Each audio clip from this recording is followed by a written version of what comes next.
पर पति के अत्याचार की खबरें आपने बहुत पढ़ी होंगी, देखी होंगी, सुनी होंगी। ऐसे मामलों में कोर्ट के सख्त फैसले भी आपने सुने होंगे, लेकिन पारिवारिक बिखराव के लिए हर बार पति ही जिम्मेदार हो ऐसा जरूरी नहीं है। कर्नाटक के एक मामले की सुनवाई करते हुए सुप्रीम कोर्ट ने ऐतिहासिक फैसला सुनाया है। सुप्रीम कोर्ट ने माना है कि पत्नी अगर पति को मां बाप से अलग होने के लिए बार बार मजबूर करे तो इसे पत्नी की निर्दयता यानी क्रूरता माना जाएगा। पत्नी अगर बार बार पति को खुदकुशी की धमकी दे तो भी इसे पत्नी की निर्दयता माना जाएगा। सुप्रीम कोर्ट ने कहा कि पत्नी की निर्दयता के आधार पर पीड़ित पति तलाक पाने का हकदार होगा।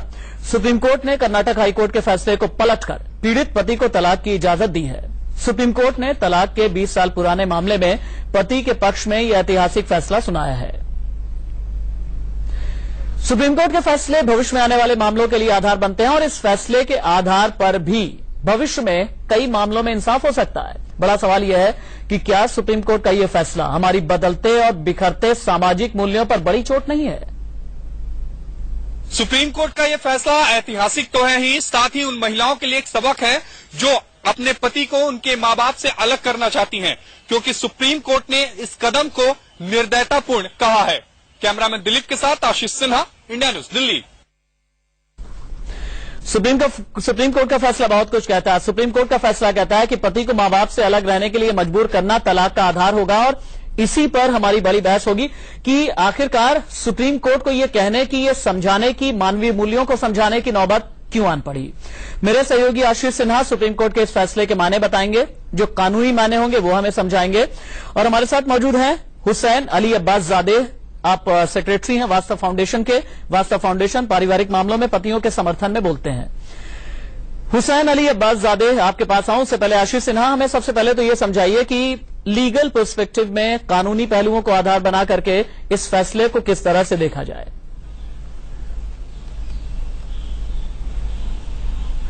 देखिए, ये फैसला अपने आप में बहुत बड़ा है। आशीष आऊंगा दोबारा लौट करके, क्योंकि किसी टेक्निकल स्नैक की वजह से आपसे संपर्क नहीं हो पाया। हुसैन अली अब्बास ज़ादे, बुजुर्ग सास ससुर को लेकर सुप्रीम कोर्ट को आईना क्यों दिखाना पड़ा?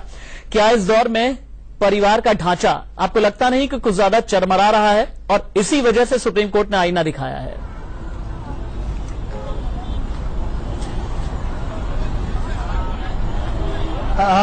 पहली बात मैं सुप्रीम कोर्ट का बहुत ही दिल से शुक्रगुजार हूं कि उन्होंने एक अच्छा जजमेंट दिया है। ये जो जजमेंट दिया है ये सिर्फ पुरुषों के लिए नहीं है, ये पुरुषों के फैमिलीज, उनके माँ बाप के लिए बहुत ज्यादा ऐतिहासिक है। ये उन लोगों को एक अच्छा जवाब है जो माँ बाप, जो पुरुष इस बात से प्रताड़ित होते रहे हैं कि सिर्फ औरतों का ही जो पक्ष रखा जाता है उसे सही माना जाता है, वो हर बार सही नहीं है।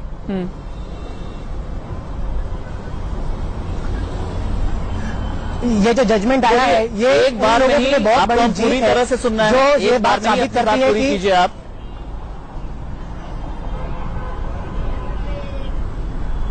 जी, ये जजमेंट एक बहुत बड़ी जीत है उन लोगों के लिए जिनको ये बात साबित करने को बहुत सालों साल लिख जाता है कि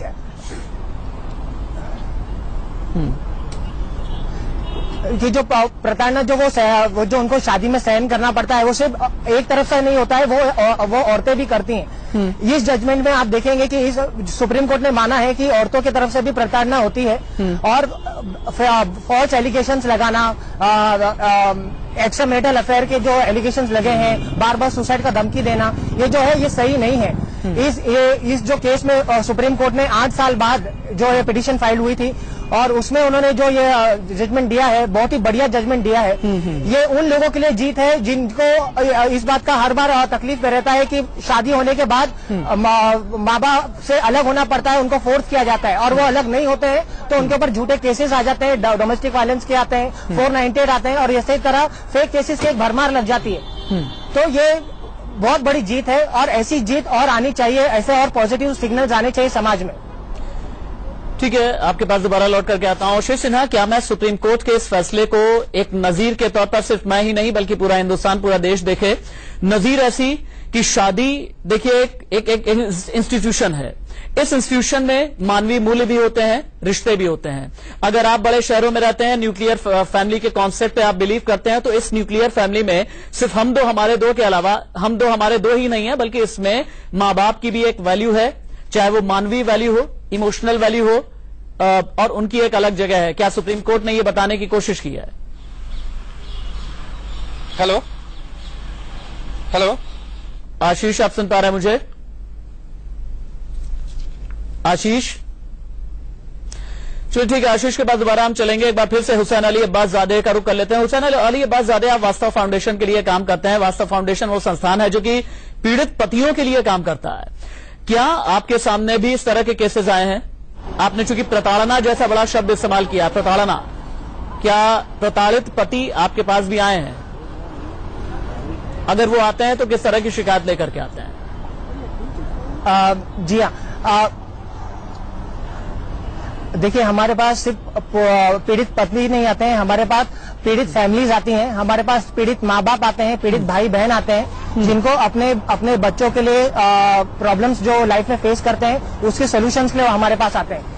ये बहुत गलत धारणा है कि सिर्फ एक पुरुष, एक हस्बैंड ही पीड़ित होता है, उसके माँ बाप भी पीड़ित होते हैं, उसके घर वाले भी पीड़ित होते हैं। ऐसे बहुत सारे केसेस आजकल हमको दिखने को मिलते हैं, जिसके अंदर शादी हो जाती है, शादी होते ही औरत आके कहती है कि उसको हस्बैंड के फैमिलीज के साथ नहीं रहना है, उसको अलग रहना है। ब्रीफ में बताइए, कहाँ तक बात जायज है? आप ऐसे कितने केसेस देखेंगे कि कहाँ ऐसा होता है कि एक हस्बैंड, ये बड़े शहरों में भी होते हैं और छोटे शहरों में भी होते हैं। ज्यादा करके बड़े शहरों में बहुत ज्यादा होते हैं, क्योंकि यहाँ पे जो कल्चरल एक एम्पावरमेंट का एक वो निकल, आप पढ़े लिखे हैं, आपको सेपरेट रहना है, सेपरेट फैमिली ही खुशहाल फैमिली है, ये जो धारणा है वो गलत धारणा है, वेस्टर्न कल्चर है। हम वेस्टर्न कल्चर को कॉपी करने की कोशिश में बहुत आगे जा रहे हैं, लेकिन हमारे जो कल्चर है, रियल कल्चर, उसको भूलता जा रहा है। सुप्रीम कोर्ट का ये जजमेंट उस बात को रिमाइंडर है कि एक फैमिली भी आपकी की रिस्पॉन्सिबिलिटी है, और हमारे इस समाज में एक पुरुष के ऊपर ही पूरा दायित्व है कि वो अपनी फैमिली को भी संभाले, अपने माँ बाप को भी संभाले और अपनी वाइफ को भी संभाले। ठीक है, आप तो पुरुष के ऊपर सारी तरह की जिम्मेदारी है। और सुप्रीम कोर्ट का जो फैसला है, उस फैसले की कॉपी इस वक्त मेरे हाथ में है, और उस फैसले का जो इंपॉर्टेंट पार्ट है उसका हिंदी तर्जुमा करके मैं आपको बता रहा हूं। सुप्रीम कोर्ट का यह कहना है कि अपनी परिवार से अलग होने के लिए टॉर्चर करना, यानी प्रताड़ित करना, अपने आप में एक्ट ऑफ क्रूएल्टी है, यानी क्रूरता की श्रेणी में आता है। क्रूरता की श्रेणी में महिलाओं के लिहाज से सुप्रीम कोर्ट ने क्या क्या रखा है?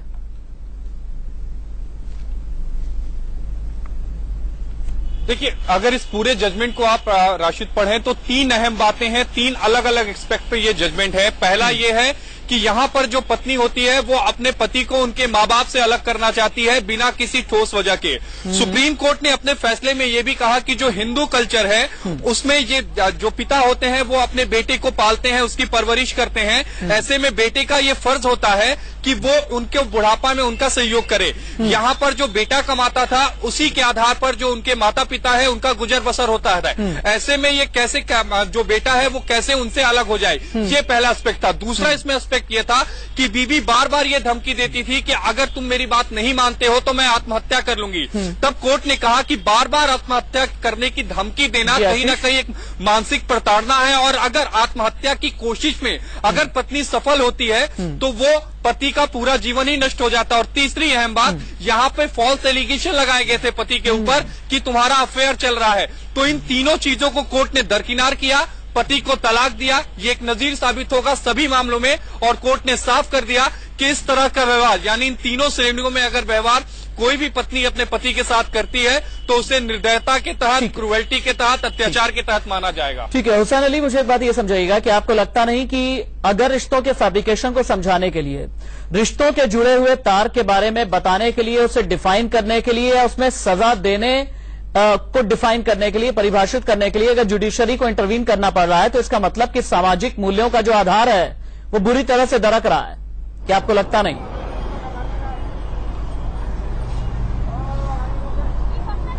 मैं पूरी तरह से इस बात से सहमत हूँ कि सामाजिक जो अपनी समझ है वो कहीं ना कहीं खराब हो चुकी है। आप इसी बात से ये अंदाजा लगा सकते हैं कि जो केसेस फाइल होते हैं, लोग इस तरह से शादी केवल अजम्पशन होता है कि हम शादी करेंगे, हम अपनी अलग जिंदगी करेंगे, माँ बाप नहीं चाहिए, हम हस्बैंड वाइफ अकेले जिंदगी करेंगे। ये जो सोच है, धारणा है, वही गलत है। और ये धारणा ऐसा होता क्यों है?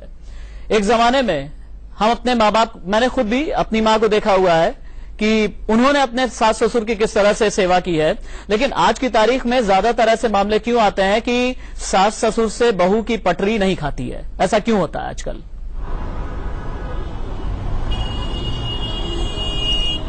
देखिए, अभी इसमें जहां तक हमें समझ पड़ी है, जितना केसेस हमारे पास आते हैं, जो शादीशुदा महिलाएं वो शादी करके आती हैं, उनका जो एक्सपेक्टेशंस रहता है वो बहुत ज्यादा हाई रहता है। वो हस्बैंड के माँ बाप को अपना माँ बाप मानने से इनकार करती है, या उनमें जो एक होता है कि एक अंडरस्टैंडिंग लेवल बनाई जाए, वो अंडरस्टैंडिंग लेवल नहीं बना पाते। उनका वो एक्सपेक्टेशन बहुत ज्यादा हाई रहता है। जब वो एक्सपेक्टेशंस मीट नहीं होते हैं या उसके हिसाब से वो कर नहीं पाते हैं, तो वो आप पे केसेस करने का धमकी देते हैं। आपको डोमेस्टिक वायलेंस का लॉज है, 498 है, ऐसे केसेस का ये करते हैं। आप नहीं मानते तो वो थ्रेट्स ऑफ। आशीष सिन्हा, आप भी मेरे साथ में रहिए।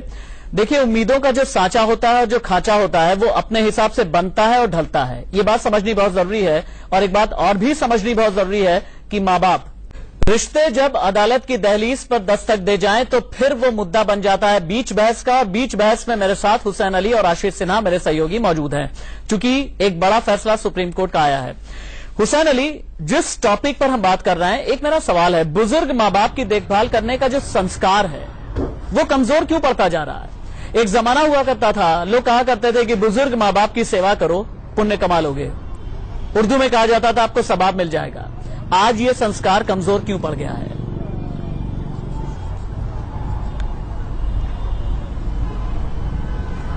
देखिए, ये जो संस्कार है, कमजोर होने का एक बहुत सारा ट्रेंड है। वेस्टर्नाइजेशन हुआ है बहुत सारा। जो हमारे समाज में एक एम्पावरमेंट के नाम पे जो चेंज आया है, उस चेंज में ये आया है कि हस्बैंड के जो माँ बाप है वो हमारे माँ बाप की तरह अपनाए नहीं जाते, वो तुम्हारे माँ बाप कहलाए जाते हैं, और अपने माँ बाप को ही हम अपना माँ बाप कहते हैं। आप ऐसा हेल्पेज का एक कुछ वक्त पहले एक रिसेंट स्टडी हुआ था, जिसके अंदर ये प्रमाणित किया गया है कि बहुत सारे जो सीनियर सिटीजन्स हैं उनके ऊपर जो प्रताड़ना होती है वो डॉटर इन लॉ या उनके बहू है उनके तरफ से की जाती है। ठीक है, हुसैन अली आपका शुक्रिया, आशीष सिन्हा आपका भी बहुत बहुत शुक्रिया इस पूरी चर्चा में हमारे साथ रहने के लिए। रिश्ते जब बिखर करके अदालत की चौखट पर दस्तक दे जाएं तो समझ लीजिए हमारे और आपके लिए बड़ा अलार्म है, और इसीलिए आज ये हमारे लिए बीच